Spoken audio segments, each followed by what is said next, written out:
Danny Barreto, noindang at napamura sa sinabi ng mister habang sila ay nasa resto. Viral ngayon sa social media ang isang nakakaaliw na video ni Danny Barreto at ng kanyang asawang si Zayvie Panlilio na nagbigay ng instant kilig at tawa sa kanilang mga taga-subaybay.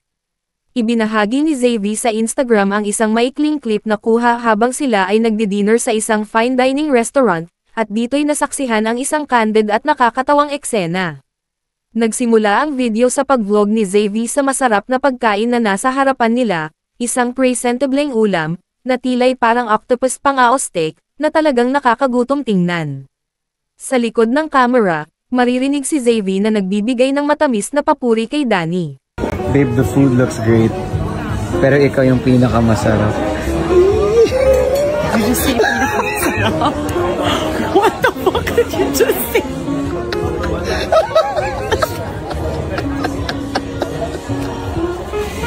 Nasaka ko na.